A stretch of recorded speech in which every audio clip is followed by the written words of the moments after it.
உண்ணாவிரதமும் அரசு நடவடிக்கையும் சட்டம் சொல்வது என்ன? இந்தியாவை பொறுத்தவரை உண்ணா நோன்புன்றது மத ரீதியாக கலாச்சார ரீதியாக மக்களிடையே கலந்துவிட்ட ஒண்ணுதான். அனைத்து மதங்களிலுமே தங்களோட நம்பிக்கைகளை வெல்லணுன்றதுக்காக தங்களுக்கு விருப்பமான தெய்வத்துக்காக மக்கள் உண்ணா நோன்பு இருப்பது வழக்கம். ஆனா ஒரு கோரிக்கை நிறைவேற ஒருவர் நடத்தும் உண்ணாவிரத போராட்டத்தை முறியடிக்க அரசு முயற்சி எடுப்பது ஏன்? ஆங்கிலேயருக்கு எதிராக காந்தி நடத்தின போராட்டங்கள்ல மிகவும் வலிமையானது உண்ணாவிரத போராட்டம். உண்ணாவிரதம்ங்கிறது அரசுக்கு ஆட்சியாளர்களுக்கு எதிராக தார்மீக ரீதியில போராட்டக்காரர்கள் அளிக்கிற அறவழி அழுத்தம். இதை போராட்டக்காரர்கள் கையாளும் போது நிராயுதபாணியாக இருக்கும் அவங்க கிட்ட அரசாங்கம் சமாதானம் பேசுவதை தவிர வேறு வழியே இல்லை. மத்திய கல்வி அமைச்சர் பதவி விலக வலியுறுத்தி டெல்லி ஜந்தர் மந்தர் பகுதியில் சமூக ஆர்வலர் சோனம் வாங்சுக் 21 நாட்களாக உண்ணாவிரத போராட்டத்தில் ஈடுபட்டு இருந்தார். அவரை கடந்த ஜூலை 18ஆம் தேதி உயர்நீதிமன்ற உத்தரவின் அடிப்படையில் வலுக்கட்டாயமாக மருத்துவமனைக்கு அழைத்து சென்றது போலீஸ். ஜனநாயகத்துல அமைதி வழியில போராட்டம் நடத்துவதில் முதன்மையானது உண்ணாவிரத போராட்டம். இத நீதிமன்றமே பலமுறை ஆதரிச்சிருக்கு. ஜனநாயக வழியில போராடுறதுக்கு சட்டப்பூர்வ வழிமுறை உண்ணாவிரதம்னு தெரிவிச்சிருக்கு. ஆனாலும் அதை நடத்துறப்ப போராட்டத்துல ஈடுபட்டவர் வலுக்கட்டாயமாக அகற்றப்படும் நிலையும் இருக்கு.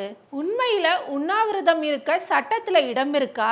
போராட்டத்தில் ஈடுபட்டவருக்கு வலுக்கட்டாயமாக உணவு வழங்க முடியுமான்றதை பற்றி விரிவாக பார்க்கலாம். டெல்லி உயர்நீதிமன்றத்தில் தாக்கல் செய்யப்பட்ட பொதுநல மனுவில் வாங்சுக் உடல்நலம் நாளுக்கு நாள் மோசமடைவதால் உடனடியாக மருத்துவர்கள் தலையிடணும், தேவைப்பட்டா வலுக்கட்டாயமாக உணவு அளிக்கணும்னு கோரப்பட்டிருந்தது. டெல்லி உயர்நீதிமன்ற அமர்வு பிறப்பிச்ச உத்தரவில் வாங்சுக் உடல்நலத்தை அரசு மருத்துவர்கள் மூலம் தினசரி கண்காணிக்கணும், தேவைப்படும் பட்சத்தில் மருத்துவ உதவிகளை மருத்துவர்கள் வழங்கணும், ஒவ்வொரு குடிமகனின் உயிரும் மிகவும் உயர்ந்ததுன்னு தெரிவிச்சது. அதே சமயம் சோனம் வாங்சுக்கு வலுக்கட்டாயமாக உணவு வழங்க அதிகாரிகளுக்கு உத்தரவிடல. இந்தியாவில் உண்ணாவிரத போராட்டத்தை ஒருவர் மேற்கொள்ள இந்திய சட்டங்கள்ல தடை எதுவும் இல்லை. நமது அரசியலமைப்பு சட்டம் 19(1) பிரிவு பேச்சுரிமை மற்றும் கருத்துக்களை வெளிப்படுத்தும் உரிமையையும், பிரிவு 19(1)(b) அமைதியாக மக்கள் கூடுவதற்கான உரிமையும் வழங்குது.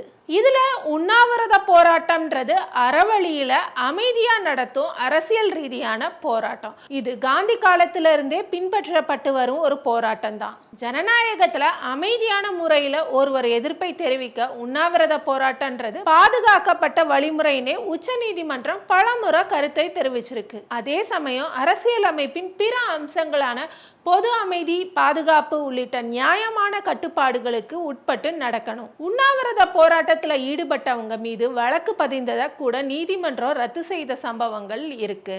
உண்ணாவிரதங்கிறது தற்கொலை முயற்சி அல்ல, அரசியலமைப்பு சட்ட ரீதியாக ஏற்கப்பட்ட ஒரு போராட்ட வடிவம்னு உச்ச நீதிமன்றமே கருத்தும் தெரிவிச்சிருக்கு. ராம்லீலா மைதானத்தில் நடந்த வழக்கின் உச்ச நீதிமன்ற தீர்ப்புல காந்தியடிகள் கடைபிடித்த சத்தியாகிரக போராட்டத்தின் ஒரு வடிவமாகவே உண்ணாவிரத போராட்டம் இருக்கு. அதனால இத அரசியலமைப்பு சட்டத்துக்கு விரோதமானதுன்னு கூற முடியாதுன்னு தெரிவிச்சிருக்கு. உண்ணாவிரதம் போராட்டம் நடத்த ஒருவருக்கு அரசியலமைப்பு சட்டம் எந்த அளவுக்கு உரிமை அளிச்சிருக்கோ அதே அரசியலமைப்பு சட்டம் தான் ஒருவரோட உயிரை காப்பது அரசாங்கத்தின் முதன்மையான கடமையாக வரையறுத்துள்ளது. 2024ஆம் ஆண்டுல பஞ்சாப் விவசாய சங்க தலைவர் ஜகத் சிங் தலேவால் காலவரையற்ற உண்ணாவிரத போராட்டத்தை நடத்தியப்ப உச்ச நீதிமன்றம் பிறப்பித்த உத்தரவுல உண்ணாவிரதம் இருக்கிற நபரின் உயிரை காப்பது அரசாங்கத்தோட தார்மீக பொறுப்பு, அவரோட உண்ணாவிரத போராட்டத்தை கைவிட வற்புறுத்தாம அவருக்கு மருத்துவ உதவிகளை அரசு வழங்கலாம்னு தெரிவிச்சிருக்கு. இதற்கு முன்னாடி நடந்த பல சம்பவங்களிலும் உண்ணாவிரத போராட்டத்தில் ஈடுபடுபவர்களிடம் விரோத போக்க கடைபிடிக்காம அவர்களோட சமரச பேச்சு நடத்த வேண்டும்னு மாநில அரசுகளுக்கும் மத்திய அரசுக்கும் உச்ச நீதிமன்றம் பல முறை அறிவுறுத்தி இருக்கு. இரோம் ஷர்மிளாவின் உண்ணாவிரத போராட்டம், அண்ணா ஹசாரேவின் போராட்டம், பாபா ராம்தேவின் போராட்டம் ஆகியவற்றை உச்ச நீதிமன்றம் அனுமதித்தது. அவர்களுக்கு கட்டாயமாக உணவு அளிப்பதற்கு பதிலா உடல் நலத்தை கண்காணிக்கணும்னு அரசுக்கு அறிவுறுத்தப்பட்டது நினைவு கூறத்தக்கது.